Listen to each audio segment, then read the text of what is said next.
इस हफ्ते के मनी मैटर्स में हमारे साथ गया से हैं अमन। कैसे हैं आप अमन? बढ़िया सर, बहुत बढ़िया। बढ़िया। आपसे मैं बिल्कुल बढ़िया हूं अमन। थैंक यू सो मच हमसे जुड़ने के लिए। प्लीज हमें अपने बारे में बताइए, जितना भी आप बताना चाहें, ताकि मैं और दर्शक आपको जान पाए। Yes sir. सर मैं 2012 में मैट्रिक का मेट्रिकुलेशन कंप्लीट किया।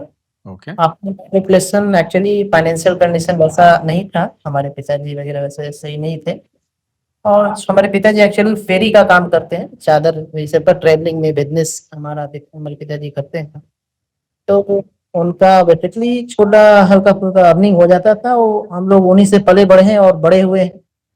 और आफ्टर फिर मैट्रिक के बाद मेरे को तो रियलाइज हुआ कि नहीं, कुछ मेरे को भी कंट्रीब्यूट करना चाहिए। तो 2012 में मैंने मैट्रिक कंप्लीट हुआ, फर्स्ट डिवीजन से कंप्लीटेड हुआ। उसके बाद मैंने जॉब उसी समय से स्टार्ट कर दिया, छोटा मोटा एज ए रिसेप्शनिस्ट में मैंने वोडाफोन कंपनी में काम किया था, रिसेप्शनिस्ट में 2012। उसके बाद और भी धीरे धीरे ग्रोथ होते रहे, ऑफर आते रहा। जैसे मैं एज ए कस्टमर हैंडलिंग में रहा, हीरो हीरो कंपनी में बाइक सेल वगैरह करता था। उधर उसके अलावा दवाई मंडी में मेडिसिन स्टोर पर भी रहा, मेडिसिन भी सेल किया। और अभी लास्ट टाइम कोरोना में मैंने सिर्फ से कुछ से एक मास्क सेलिंग किया। तो डिस्ट्रीब्यूटर टू डिस्ट्रीब्यूटर, वाह। डोर टू डोर, या फिर जो B2B जो कस्टमर है उनके पास जाकर के सेल आउट किया मास्क। आफ्टर कोरोना के बाद सर मेरे को जॉब लगी PNB मेटलाइफ कंपनी में। उससे पहले ICICI प्रूडेंशियल में मैं था as a unit manager agency channel. और उधर कंप्लीट होने के बाद सर फिर मैंने लगभग 1 ईयर कंप्लीट हुआ। और उसी टाइम में कोरोना में जॉब छोड़ना पड़ा। जॉब छोड़ने के बाद फिर सर PNB मेटलाइफ में मैंने ज्वाइन किया एज ए बैंक का चैनल, वहाँ भी काम किया। और अभी करेंटली सर मैं SBI लाइफ में वर्किंग हूँ। स्पेशली मैं NPS चैनल देखता हूँ सर, जैसे रिटायरमेंट, जो लोग रिटायर करते हैं तो आफ्टर 60 का जो प्रोसेस होता है वो मैं करता हूँ सर, उस फंड को बाहर निकालता हूँ। और एक्चुअली सर बिहार के ऐसा माइंडसेट है सर, हमारे पिताजी ये सब बताते हैं कि नहीं, एक सरकारी नौकरी ले लो, वो ज्यादा बेटर है, प्राइवेट से कुछ नहीं होता है। तो वो भी साथ साथ में चलते रहा सर। लेकिन एक्चुअली सर शुरू से थोड़ा कंफ्यूजन रहा कि फोकस किधर करना चाहिए। ओके। साथ साथ में पैरेलल तैयारी भी, कुछ एग्जामिनेशन फॉर्म वगैरह आए हैं वो भी मैंने भरा। अभी मैं करेंटली SBI का फॉर्म भी भरा हूँ, तो साथ साथ में प्रिपरेशन भी चल रही है सर। फिर जो माइंडसेट है सर कि गवर्नमेंट जॉब तो उधर कंप्लीट है सर। Yes sir. अच्छा। तो आपकी उम्र कितनी है अमन? 28 ईयर्स हो रहा है। Okay, 28 years. अभी आप शादीशुदा तो नहीं है? No sir, bachelor. Okay okay, ठीक है ठीक है। कोई प्लान वैन है जल्दी शादी करने का, या कुछ कितने सालों में? 2026 में मे बी शादी के लिए प्लानिंग है सर, ओके। नेक्स्ट। नेक्स्ट है मतलब। ठीक है ठीक है। ओके। तो करियर की बेसिकली दुविधा जो है वो है कि जॉब करते रहें या गवर्नमेंट जॉब की तैयारी करें। यस सर, लेकिन ओके। मेरा फर्स्ट रियलाइजेशन थोड़ा होता है कि हम्म। मेरे को जॉब नहीं करना, बस अपना कुछ बिजनेस करना है, ऐसा कुछ अच्छा, मैं। ठीक है। ओके। ठीक है। तो बेसिकली तो तीन ऑप्शन है आपके। जॉब हो गया, सरकारी नौकरी हो गई, और बिजनेस हो गया। तीनों बहुत अलग अलग हैं, तो इनको समझने की कोशिश करेंगे और फिर जानेंगे कि इन तीनों में से कौन सा आपके लिए सही हो सकता है या नहीं। तो सबसे पहले मुझे ये बताइए अमन कि अभी जितना आप कमा रहे हैं SBI लाइफ में, उससे आपकी रोजी रोटी अच्छे से चल जाती है? आप फाइनेंशियली इंडिपेंडेंट हैं? क्या आप परिवार में भी कंट्रीब्यूट कर पाते हैं? यस सर, मैं एक्चुअली ठीक। सर होम टाउन में ही रहता हूँ, घर पे ही रहता हूँ। ठीक है। तो खर्च थोड़ा कम होता है और हाँ। कंट्रीब्यूट। ठीक है। पॉजिटिव चीज नौकरी के बारे में यह है कि फाइनेंशियल स्थिरता है, स्टेबिलिटी है। लेकिन नेगेटिव्स मुझे बताइए क्या क्या है। आपको अपनी जॉब में किसी भी कारणवश मजा क्यों नहीं आता है, वो मुझे बताइए। एक्चुअली सर चूंकि गवर्नमेंट जॉब तो है नहीं, प्राइवेट जॉब है, तो सर वो तो फिक्स तो है नहीं सर। एज तो रुका हुआ है नहीं सर। तो सर बेसिकली वही फोकस होता है कि अभी जो एज है उस एज ग्रुप में कुछ ऐसा एक एसेट्स बना ले या फाइनेंशियल इंडिपेंडेंट हो जाए, ताकि फ्यूचर एक ब्राइट हो, सिक्योर हो। ओके। जी। ठीक है। ओके।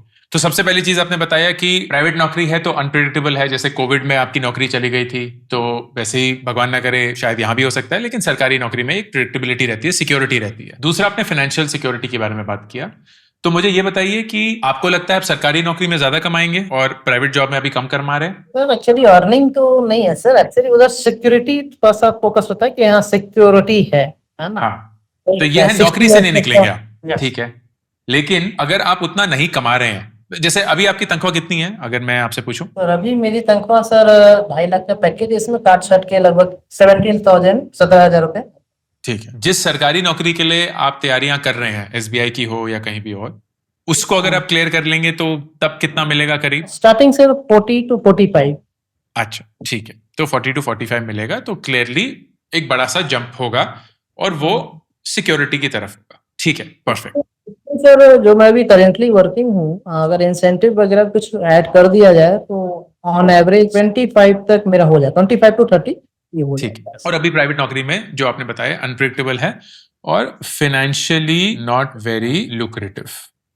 सरकारी नौकरी के बारे में बात करते हैं। सरकारी नौकरी में अगर मैं आपसे पूछूं तो पॉजिटिव्स तो बिल्कुल क्लियर है, सिक्योरिटी है, अच्छी तनख्वाह है, समाज में एक ओहदा है, एक इज्जत है, वो सारा चीजें हैं। नेगेटिव्स क्या है? तो आपको अभी जितना भी कुछ पता है, एक सरकारी नौकरी में आपको कौन सी चीजें इतनी अच्छी नहीं लगती? चलिए सर, सरकारी नौकरी में सर अच्छा नहीं है तो एक लॉन्ग टाइम के लिए फिक्स हो गए हैं 60 इयर्स तक के लिए, वो माइंडसेट जो हो जाता है कि हाँ फिक्स हो गए, तो जो थिंकिंग लेवल है सर एक कहीं ना कहीं एक स्टॉप हो जाता है, ये एक नेगेटिविटी है सर।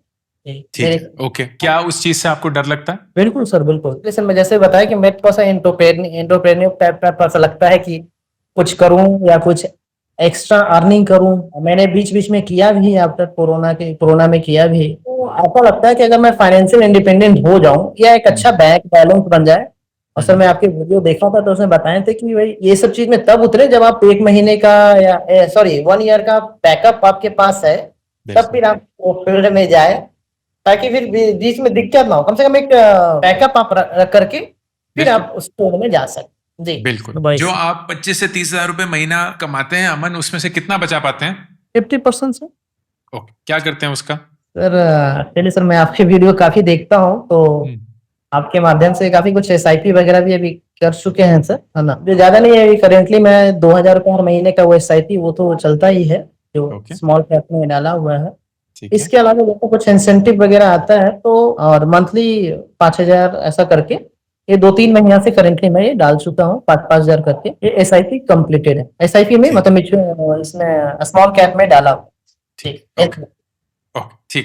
अब मुझे बताइए बिजनेस। तो बिजनेस में आपको एक्साइटिंग क्या लगता है, अच्छा क्या लगता है? सबसे बड़ी बात तो सर सिर्फ अपना होता है बिजनेस, है ना, तो उसमें ग्रोथ का चांसेस अभी जो है वो आगे नेक्स्ट लेवल पे हम पहुंच सकते हैं अगर प्रॉपर मेहनत करें तो। जी ठीक है। और सर लगता है सर इसमें कि मतलब खुद से सर मेहनत एक्स्ट्रा करके हम जो भी अर्निंग करते हैं सेल्फ के लिए, अपने लिए करते हैं। एक माइंडसेट होता है सर। जी ठीक है, ओके। इज फॉर योरसेल्फ, ठीक है। और कौन सी चीजें जो आपको अच्छी नहीं लगती बिजनेस के बारे में? Up and down sir. बिल्कुल। आपके, क्योंकि आप देख भी चुके हैं, आपके पिताजी भी एक तरीके से सेल्फ एम्प्लॉयड हैं, वो भी एक छोटा सा बिजनेस ही चलाते हैं, तो आपने वो भी देखा होगा। आपके आसपास लोग रहते होंगे, वो भी करते होंगे, वो भी देखा होगा। जब आप वो देखते हैं अमन, तो आपको क्या लगता है? डर लगता है या आपको ऐसा लगता है कि नहीं मैं ऐसे नहीं करूंगा, मेरे साथ अलग होगा? क्या लगता है आपको? हाँ sir, actually sir proper knowledge से अगर किया जाए तो उस काम में सफलता मिलती ही है। दोनों बना रहता है सर। थोड़ा डर भी लगता है कि क्योंकि फेलुअर भी मैं देख चुका हूँ या देखता भी हूँ, जो आसपास में लोग कर रहे हैं, प्लस पॉइंट भी देखता हूँ, तो बना रहता है सर। ओके। आपने अपने आसपास बिजनेस करके लोगों को बहुत बढ़ते हुए देखा है? बिल्कुल, ये सब देखा। उनमें, और आपके पिताजी का नाम इसलिए ले रहा हूं क्योंकि आपने बताया कि उनका थोड़ा सा छोटा सा बिजनेस है, चल जाता है। उनमें और आपके पिताजी में आपको क्या लगता है, अंतर क्या है? तो सर हमारे पिताजी का ओल्ड एज से है, थोड़ा सा कहीं ना कहीं थिंकिंग लेवल का तो अंतर है सर। क्या अंतर है थिंकिंग में, बताइए। इनकी सर जो मैं अदर जो देखा हूँ जो बड़े हैं, है ना, वो एक्चुअली वो एज ग्रुप का तो अंतर है ही सर। ठीक है। सोच में क्या अंतर है? थिंकिंग में सर एक्चुअली सर एक रिस्पॉन्सिबिलिटी हो जाता है सर, तो आधे बंद हो जाता है। वो फिर उस लेवल का वो स्कोप या फिर रिस्क एपेटाइट जो होता है सर, वो उस लेवल में नहीं ले पाते हैं।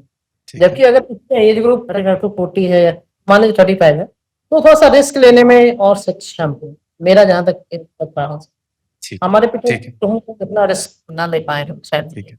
तो आपके पिताजी ने लेट शुरू किया था ये? नहीं सर, एक्चुअली हमारे पिताजी शुरू से ही रहे हैं। शुरू में अपना जॉब वगैरह नौकरी वो भी करते थे, और उसके बाद फिर वो सेल्फ एम्प्लॉयड आफ्टर लगभग 45 to 40 के बीच में वो उन्होंने फेरी करना शुरू किया। और यहाँ रूरल एरिया है सर, तो टूरिस्ट लोग आते रहते हैं, उसी के बीच में गमछा हो गया, बेडशीट हो गया, ये सब चीज पर।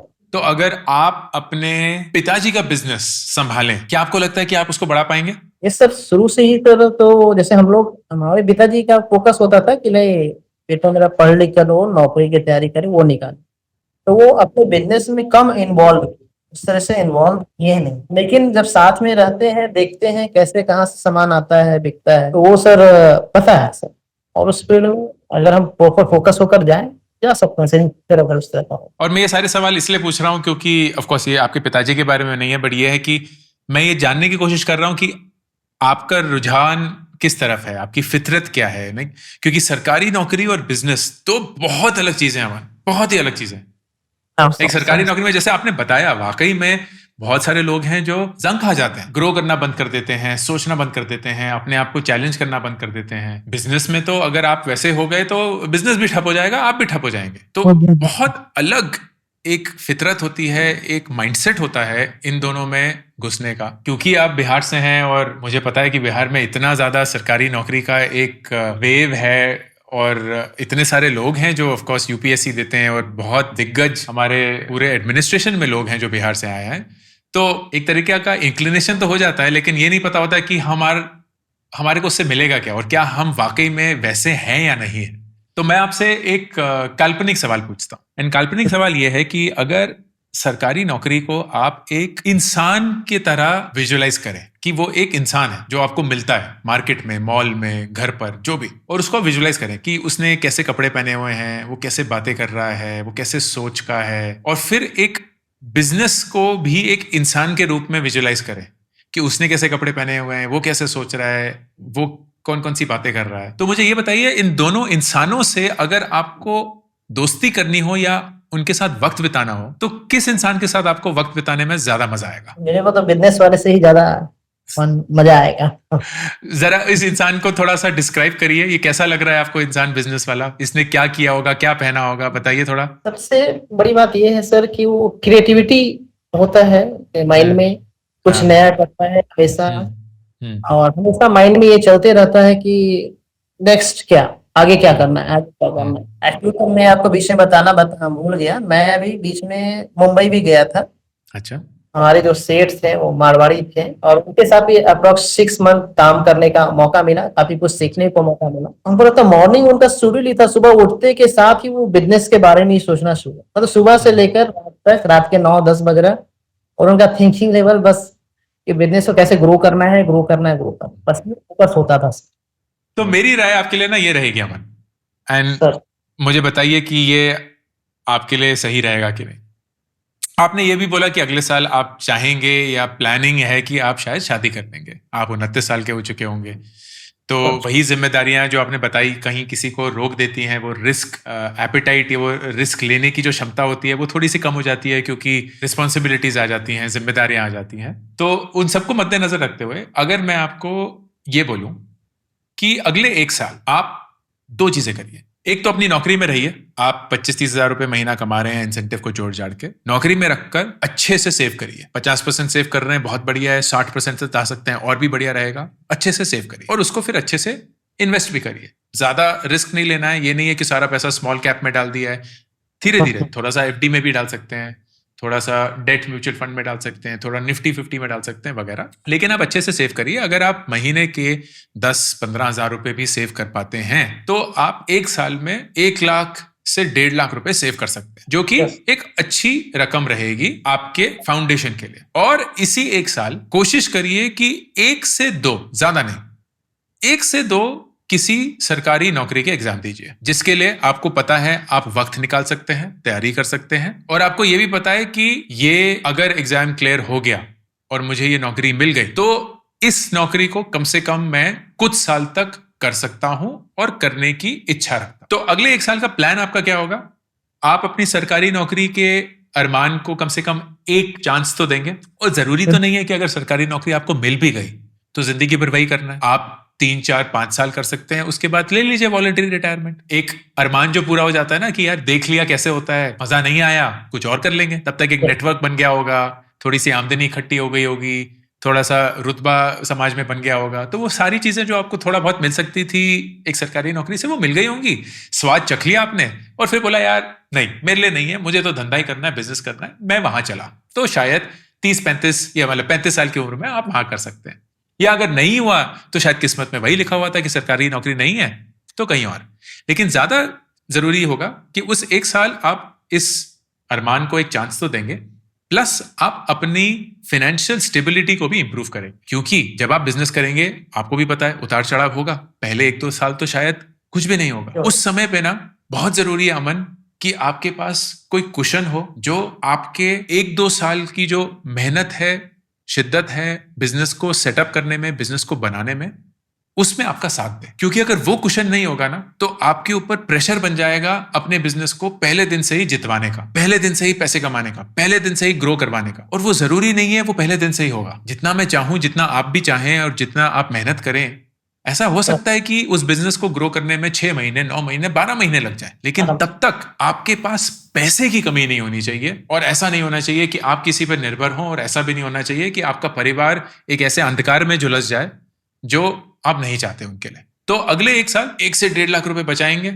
एक अपनी नींव खड़ी करेंगे, एग्जाम देंगे। अगर एग्जाम हो गया, मेरी राय 3, 4, 5 साल करिए अनुभव, शायद अच्छा लग जाए, शायद ऐसी नौकरी मिले जिसमें आपका दिमाग वाकई में चले, या शायद ना अच्छा लगे और छोड़ दीजिएगा। लेकिन अगर नहीं हुआ तो अगले साल आप बिजनेस की तरफ अपना पहला कदम बढ़ाइए, बिना झिझक बढ़ाइए। क्योंकि फिर आपके पास कम से कम ये तो नहीं होगा यार काश एक सरकारी नौकरी का ट्राई कर लिया होता, वो भी खत्म हो गया। ये प्रेशर नहीं होगा यार पैसे नहीं है, तो अगर धंधा नहीं चला तो वापस नौकरी करनी पड़ेगी। 1 साल का आपने एक कुशन बना लिया होगा अपना, और अपनी बिजनेस की तरफ, जो मुझे ऐसा भी लग रहा है, एंड आपकी थोड़ी सी पर्सनैलिटी जांच कर मुझे लग रहा है कि आप बिजनेस में अच्छा कर सकते हैं। अगर बिजनेस में चल गया तो फिर बेस्ट है, फिर तो जिंदगी सेट हो गई। ये मेरी राय रहेगी। बताइए, इसमें इस प्लान में कुछ कमी दिख रही है या कुछ लग रहा है नहीं, मजा नहीं आया? नहीं नहीं, बिल्कुल सही। यही मेरे को क्लैरिफिकेशन नहीं थी कि कैसे क्या करना है, कब कैसे करना है, समय क्या रहेगा। अभी तो एनर्जी है, अभी काम हो जाएगा, लेकिन आफ्टर 30 थोड़ा सा वो होगा, वर्डन आएगा, फैमिली रिस्पॉन्सिबिलिटी रहेगी। हमारा अपना घर नहीं है तो एक अपना घर भी बनेगा। बिल्कुल तो बिल्कुल। हमारा जी, तो उसमें अभी तो सारा इन्वेस्टमेंट है अपने, मेरा जो घर बन रहा है उसी में लग रहा है, और धीरे धीरे कुछ कुछ सेविंग भी करते जा रहे हैं साथ साथ में। बहुत बढ़िया। वो सारी चीजें एक साथ आ जाएंगी। 2026 तक घर बन जाएगा, आपका फाइनेंशियल बेस बन चुका होगा, आपने अपनी सरकारी नौकरी का भी ट्राई कर लिया होगा, तो एक ऐसे पॉइंट पे आप होंगे जहां किसी चीज की कमी नहीं होगी अरमान की तरफ से। और फिर तो जिंदगी आपको जहां ले जाए, जो रुख ले। बिल्कुल। ठीक है Aman? Okay, thank you sir. Lovely, all the best, take care. हमसे जुड़ने के लिए thank you so much, and आशा करता हूं कि अगले साल आपका बिजनेस शुरू हो एंड आप बहुत तरक्की करें। All the best. Thank you. Thank you. मेरी लेटेस्ट किताब बियॉन्ड द सिलेबस सिर्फ टीनेजर्स के लिए लिखी गई है, क्योंकि उनको अपनी एक स्पेस चाहिए। वो एक बच्चे से एक अडल्ट बनने की जर्नी कवर कर रहे हैं, एंड इस जर्नी में बहुत सारी चीजें शायद उनको वैसे नहीं मिलती जैसे उनको उनकी जरूरत है। ये किताब उनके लिए, उनकी जर्नी के लिए, something that school will never teach you beyond the syllabus.